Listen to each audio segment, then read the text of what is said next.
who walk not after the flesh, but after the Spirit. Sige po, bago tayo magsimula, manalangin po muna. Panginoon, salamat po sa araw na ito. Salamat sa mga kapatid namin na patuloy na sumusuporta sa gawain tuwing Sabado, Panginoon. Salamat, Panginoon, sa konting oras sa makapag-aral kami ng inyong mga salita. Tawad nawa, Panginoon, sa aming mga kasalanan at ihanda niyo po kami lahat bukas sa aming panamba. Salamat po ang aming dalangin. In Jesus' name we pray. Amen. Inaral po natin itong buong libro ng Romans. Nakita nyo na kung saan talagang dito po dinatalye ng ating Panginoon yung plano ng kaligtasan. Yung mga naunang chapter ng Romans, from chapter 1 hanggang chapter 3, pinakita ng Panginoon na hindi siya namimili kung anong klaseng tao ka. Dahil sabi nga natin, unconditional yung pagpili ng ating Panginoon.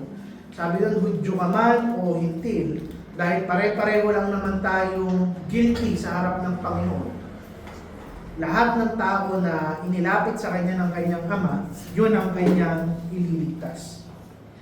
From chapter 4 naman hanggang chapter 5, ipinakita doon ng ating Panginoon na ibinigay niya sa atin ang Kanyang katarungan na kung bakit hindi na tayo nakikita ng Kanyang Ama bilang makasalanan, ay dahil namatay na ang Panginoong Jesucristo sa atin at ang kailangan lang natin gawin ay manampalataya sa Kanya upang tayo ay maligtas.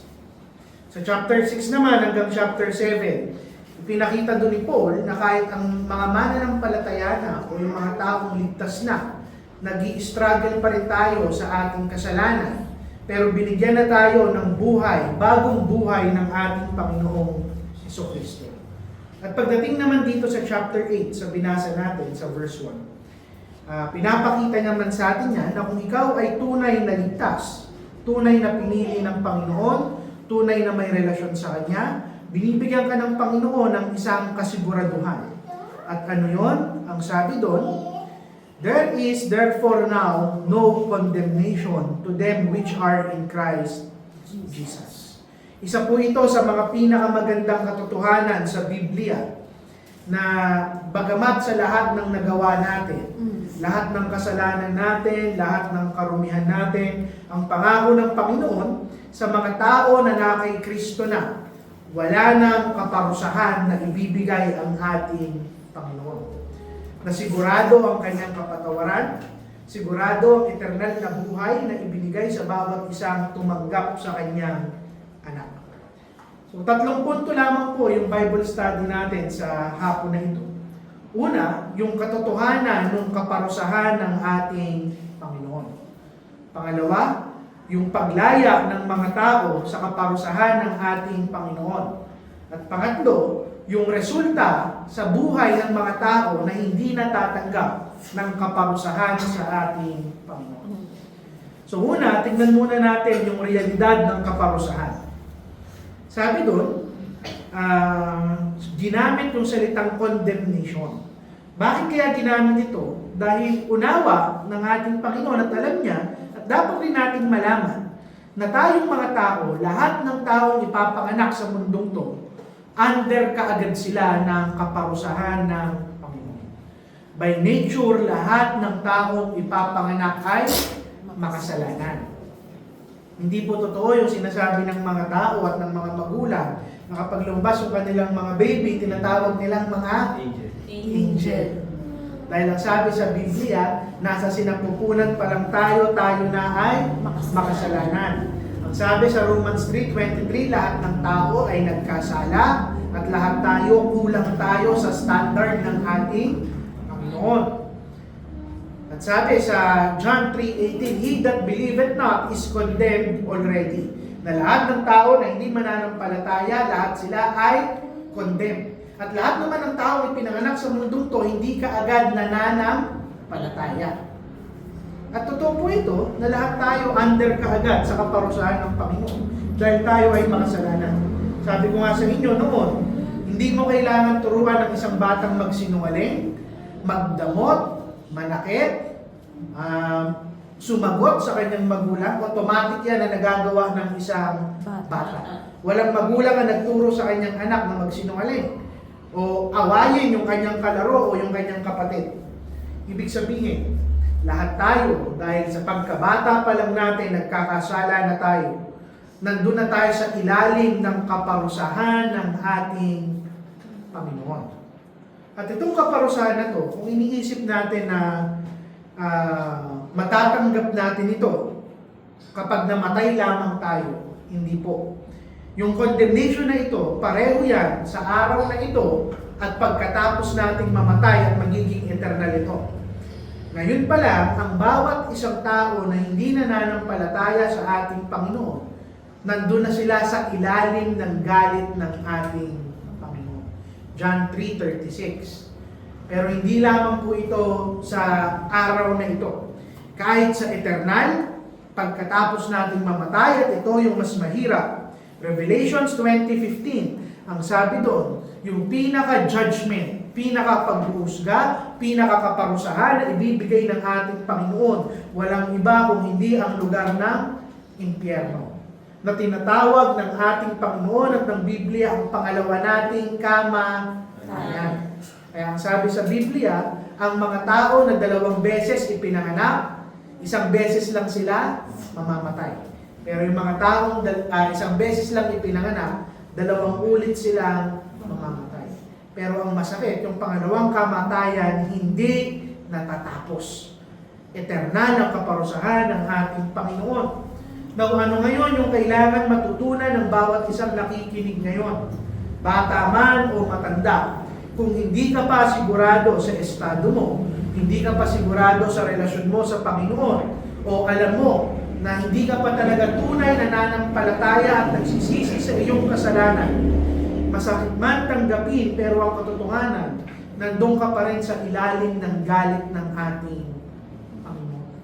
Hindi mo siya kayang tawaging ama, hindi mo siya kayang tawaging kaibigan. Siguro ang pakiramdam natin, malaya tayo na gawin kung ano man yung gusto natin. Pero sa ating mga kaluluwa, guilty pa rin tayo sa harap ng ating Panginoon. Now, itong condemnation na sinasabi rito ng ating Panginoon, ang isa pang masakit na katotohanan, walang tao ang kung saan kayang takasan ang galit ng ating Panginoon. Maraming tao ang namumuhay para sa kanilang sarili. Ginagawa nila yung magpapasaya sa kanila, kung ano yung masarap sa kanila, kahit mali ang mga bagay na ito. At iniisip nila na kung saan, dahil hindi naman sila pinapalo ngayon ng Panginoon sa buhay na ito, ay natatakasan nila yung ating Panginoon. Na kahit gumawa sila ng mali, dahil hindi naman sila nahuhuli, o nakukulong, o napaparusahan, ay okay na. Pero ang totoo po niyan, walang tao ang kung saan kayang tumakas sa kanyang galit. Kahit magpakabuti tayo, yung kabutihan natin hindi kayang burahin. Yung guilt natin sa harap ng ating Panginoon. Yung relihiyon natin, hindi niyan kayang kanselahin yung ating kasalanan. Dahil Panginoong Hesukristo lamang ang makakapagtanggal nung salitang condemnation dito sa verse na ito. At dito tayo ngayon pupunta sa pangalawang punto natin. May paraan upang lumaya tayo doon sa salitang condemnation o kaparusahan. Ang sabi doon sa verse na binasa natin, therefore. Kung titignan nyo yung unang chapter, sa chapter 7, sabi ko nga kanina sa ating introduction, talagang nalulungkot si Apostle Paul na nag-i-struggle siya sa kanyang kasalanan. Ngayon, kaya nilagay dito yung therefore. Therefore, ibig sabihin niya, I struggle sa aking kasalanan, pero kahit na, nagliligaya siya dahil iniligtas siya ng ating Panginoon. At ang maganda rito, katulad ng sinabi ko, na yung condemnation ng Panginoon ay nagsisimula sa araw na ito. Yung salitang now dito, ngayon, sa Tagalog, pinapakita rin na kung mananampalataya ka at tatanggap ka sa oras din na ito, ngayong araw na ito, ay palalayain ka ng Panginoon sa kaparusahan at kanyang galit. Now, ano yung basihan ng paglaya natin sa galit ng ating Panginoon? Sabi doon, therefore, now, there is no condemnation. Pero hindi yun sa lahat ng tao. Yung pinakamahalagang mga salita dito, ang sabi, to them which are in Christ Jesus. Sa kanila na nakay Jesucristo. Ibig sabihin, hindi lahat ng tao ay malaya sa kanyang galit. Yung mga taong pinalaya niya, yung mga taong hindi niya paparusahan, yung mga taong tinatrato niyang kaibigan at mga anak, ay yung mga taong nakay Jesucristo. At wala pong ibang daan kung hindi ang ating Panginoong Jesucristo. Ang gandang isipin na hindi niya sinabi doon na sila na kung saan ay miyembro ng ganitong klase ng iglesia. Sila na kung saan ay nagpakabuti. Sila na kung saan ay mga mayayaman. Sila na kung saan ay mga edukado. Hindi, ang sabi lang, sila na nakay Jesucristo. Ibig sabihin yung kapatawaran, yung kalinisan, yung katwiran, yung paghugas sa ating mga kasalanan, nangyayari lamang yan kapag ipinag-isa na tayo sa persona ng ating Panginoon. 2 Corinthians 5:17, sabi doon, kung sino man ang nakay Kristo, isa na siyang bagong nilalang. At para sa mga Kristiyano, iba yung lalim ng pribilehiyo na meron tayo. Hindi katulad ng ibang tao. Hindi natin mararanasan yung kanyang galit, yung kanyang parusa, hindi dahil kakaiba tayo o mas magaling tayo at mas nakakataas tayo sa iba. Pareho lang natin sila, ang pinagkaiba lang, tayo ay nakay Kristo. Kinaawaan tayo ng ating Panginoon. Now, ang sabi sa Romans 5:1, therefore, being justified by faith, we have peace with God. Para sa mga taong tumanggap sa ating Panginoon at may relasyon sa Kanya, dinedeklara ng ating Panginoon, hindi ka na guilty sa iyong kasalanan.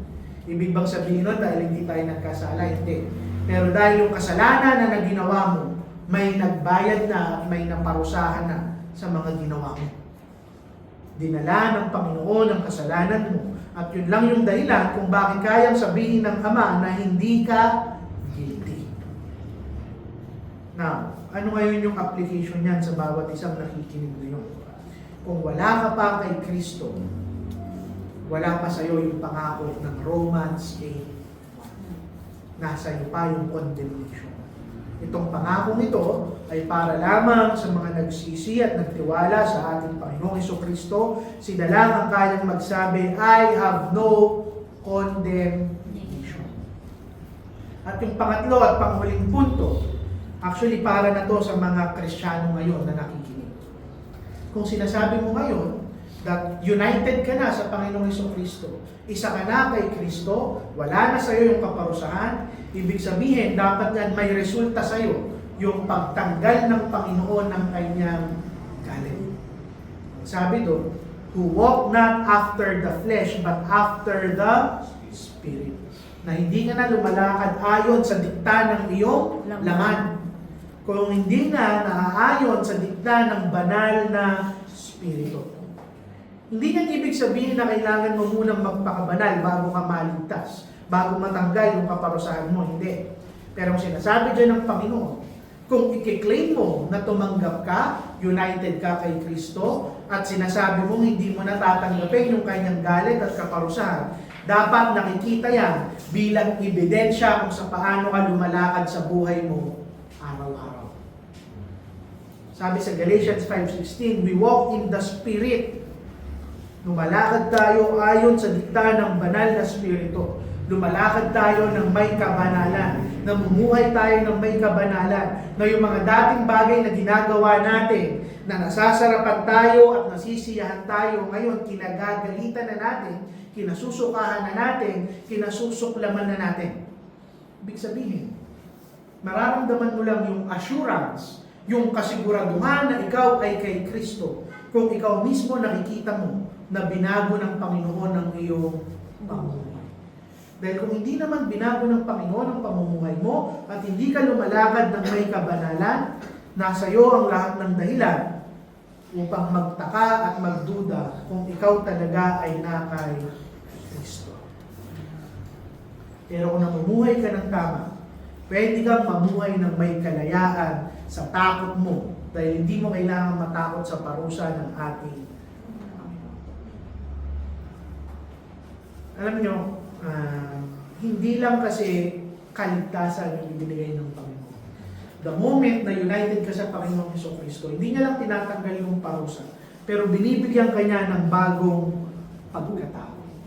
Bagong puso, bagong kaluluwa, bagong mga mata at mga tenga na makakarinig at makakakita ng kanyang kagandahan. Hindi ka na-condemn sa harap niya dahil tinuturing ka na ngayong anak ng ating Panginoon. At ano yung sinasabi ngayon dito ng Panginoon? Yung balanse. Yung kaligtasan na ibinigay sa iyo ng Panginoon at naniniwala tayo hindi nawawala ang kaligtasan.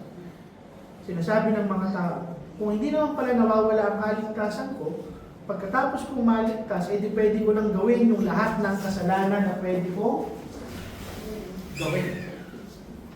Pero kailangan natin tandaan, iba yung sinasabi ng Romans 8:1. Dahil yung bagong pagkatao ngayon na binigay sa iyo ng Panginoon, bilang kanyang anak, magdadala yan ng kabanalan at hindi lisensya para magkasala. Kasi kung tunay kang anak ng Panginoon, hindi mo aabusuhin yung kanyang grasya para ikaw ay magkasala. Kung mahal mo yung iyong ama, ang gagawin mo, mamumuhay ka na kung saan magiging proud sa iyo yung iyong tatay. Now, bilang mga Kristiyano, check natin yung ating mga pamumuhay. Gustong-gusto natin sabihin na anak ako ng Diyos, wala akong kaparusahan, sa langit ang punta ko. Pero nare-reflect ba yan sa buhay ng bawat isang Kristiyano?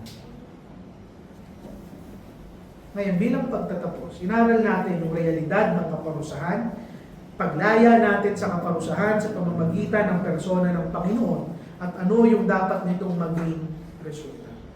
Para ngayon sa mga bata at mga bisita na hindi pa sigurado sa kanilang kaligtasan, unless na kay Kristo ka, unless na kung saan tumanggap ka, magsisi ka at manampalataya ka,